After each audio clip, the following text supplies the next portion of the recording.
Samsung এর পক্ষ থেকে বছরের সবচেয়ে অ্যাওয়েটেড সিরিজটা থাকে হলো এস সিরিজটা। S9 এর ধারাবাহিকতা বজায় রেখে স্যামসাং লঞ্চ করলো S10 সিরিজ অ্যান্ড S10 সিরিজের মধ্যে রয়েছে তিনটা smartphone S10e, S10 and S10 plus. So guys, আজকের ভিডিওতে কভার করবো S10 প্লাসকে কী থাকছে এক্স্যাক্টলি এর স্পেসিফিকেশনস অ্যান্ড ফিচার্স সেই সম্পর্কে জানবো অ্যান্ড কিছুটা ধারণা দেওয়ার ট্রাই করবো এটা বাংলাদেশে কত প্রাইস হতে পারে। সো গাইস, দেখতে থাকুন পুরো ভিডিওটা, হতে চলেছে ইন্টারেস্টিং একটা ভিডিও।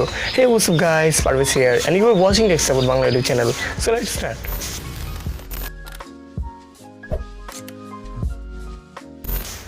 কোনো ধরনের ফর্মালিটি না করে চলুন শুরু করি এটার ফ্রন্ট সাইড থেকে।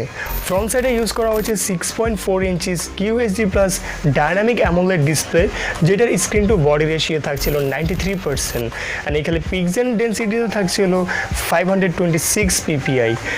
এই ডিসপ্লেটি সাপোর্ট করবে HDR10।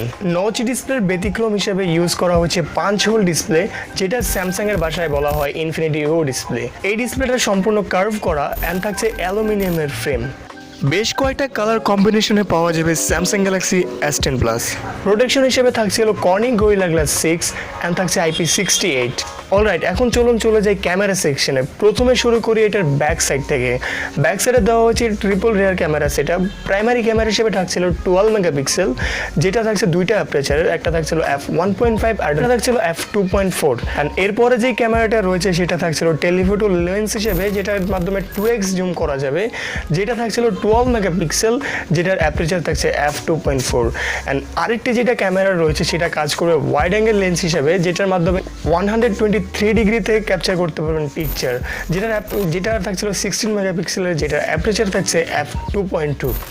চলে যাই ফ্রন্ট সাইডে। ফ্রন্ট সাইডে ইউজ করা হয়েছে ডুয়েল রে ফ্রন্ট ফেসিং ক্যামেরা। প্রথমটি হলো 10 মেগাপিক্সেল, যার অ্যাপারচার থাকছে f1.9 অ্যান্ড আরেকটি থাকছিল 8 মেগাপিক্সেলের ডেপথ সেন্সর। রিয়ার ক্যামেরার মধ্যে যে HDR10টা রয়েছে, সেই HDR10 এর মাধ্যমে রেকর্ড করলে ভিডিওর মধ্যে ডাইনামিক রেঞ্জগুলো ভালো আসবে, plus colour অ্যাকুরেন্সি plus contrast level এগুলো ভালো আসবে। অ্যান্ড যে ফ্রন্ট ফেসিং ক্যামেরাটা রয়েছে তার মাধ্যমে রেকর্ড করতে পারবেন 4K videos. Alright, S10 plus যেটা রয়েছে সেটার বেস ভেরিয়েন্ট স্টার্ট হবে 8GB RAM 128GB storage and একটা মিডিয়াল ভেরিয়েন্ট রয়েছে সেটা হলো 8GB RAM 512GB storage and একটা টপ এন্ড ভেরিয়েন্ট রয়েছে সেটা হলো হিউজ, মানে 12GB RAM 1TB স্টোরেজ। আর এছাড়া আরও এক্সপেন্ড করতে পারবেন 512GB পর্যন্ত। 512GB micro SD card use করলে স্টোরেজ দ্বারা হিউজ। অলরাইট, এখন আসি এটার পারফরমেন্সের দিকে। এখানে ইউজ করা হয়েছে দুইটা চিপ, মানে এক স্মার্টফোনে দুই চিপ এরকম না, মানে দুইটা ভেরিয়েন্টের চিপ ইউজ করা হয়েছে। আর ইউরোপ, এশিয়া এইসব কান্ট্রির জন্য থাকবে হলো Exynos 9820, মানে আমাদের জন্য থাকবে হলো Exynos 9820 অ্যান্ড ইউএসের জন্য থাকবে হলো স্ন্যাপড্রাগনের 855। এই যে দুইটা চিপ রয়েছে, এই চিপের কিছুটা ডিফারেন্স রয়েছে, অলমোস্ট সেম বাট কিছুটা ডিফারেন্ট রয়েছে। Exynos 9820 এবং স্ন্যাপড্রাগন 855 এই দুটা চিপকে যদি আমি সাইড বাই সাইড কম্পেয়ার করি তাহলে ভিডিওটা অনেক বড় হয়ে যাবে। সো আপনি যদি ইন্টারেস্ট থাকেন এইসব সম্পর্কে জানতে, এইসব চিপ সম্পর্কে জানতে কোনটা বেটার হবে বা কম্পারিজন দেখতে, তারা নিচে কমেন্ট করে জানাতে পারেন।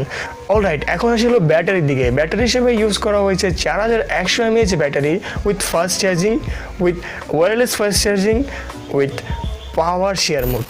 মানে ওই যে Huawei Mate 20 Pro মধ্যে যেই পাওয়ার শেয়ার মোডটা ছিল, যেটা reverse charging system, wireless charging সিস্টেমটা ছিল, সেরকম চার্জিং সিস্টেমটা থাকছিল S10 প্লাসে। পাওয়ার শেয়ার বেসিক্যালি আপনার ব্যাটারির চার্জ শেয়ার করা, যেগুলো স্মার্টফোন ওয়্যারলেস চার্জিং সাপোর্ট করবে, রিভার্স ওয়্যারলেস চার্জিং সাপোর্ট করবে, অথবা যেগুলো গ্যাজেট ওয়্যারলেস চার্জিং সাপোর্ট করবে, সেগুলোতে আপনি আপনার পাওয়ার শেয়ার করতে পারবেন, আপনার ব্যাটারির চার্জ শেয়ার করতে পারবেন। তো এটা ভালো একটা ফিচার্স থাকছে S10 প্লাসে।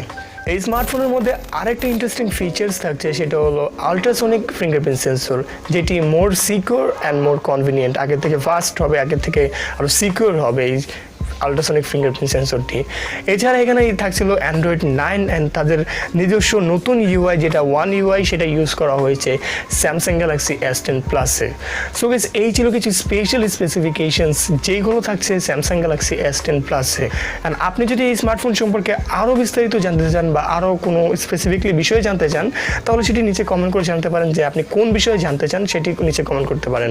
ওকে, আপনি যদি আমার চ্যানেলে নতুন ভিউয়ার্স হয়ে থাকেন আর যদি চ্যানেলটিতে সাবস্ক্রাইব করে না থাকেন, থাকেন তাহলে নিচে দেখেন একটা সাবস্ক্রাইব বাটন আছে, সেখানে সাবস্ক্রাইব করে দিন, সাথে থাকা বেল আইকনে প্রেস করে দিন এরকম আর ইন্টারেস্টিং ভিডিও দেখার জন্য। সো এই স্মার্টফোনটি অ্যাভেলেবেল হবে হলো মার্চ মাস থেকে। আর আমি অফিসিয়াল প্রাইস সম্পর্কে জানতে পারলে সেটা আমি ডিসক্রিপশনে আপডেট করে দেবো, সেখান থেকে অফিসিয়াল প্রাইস অথবা এক্সপেক্ট প্রাইস সম্পর্কে জেনে নিতে পারেন। একবার ডিসক্রিপশন অথবা কমেন্ট করে চেক করে দেখতে পারেন, সেখানে আমি প্রাইস সম্পর্কে লিখে দিয়েছি। এছাড়া যদি আপনি S10 এবং S10e সম্পর্কে আলাদা ভিডিও দেখতে চান, সেগুলো আই বাটন দেওয়া আছে, সেখান থেকে S10 এবং S10e সম্পর্কে জেনে নিতে পারবেন। So that's it for today guys, আমি পারবো ছিলাম আপনাদের সাথে, and you are watching techs about Bangla YouTube channel.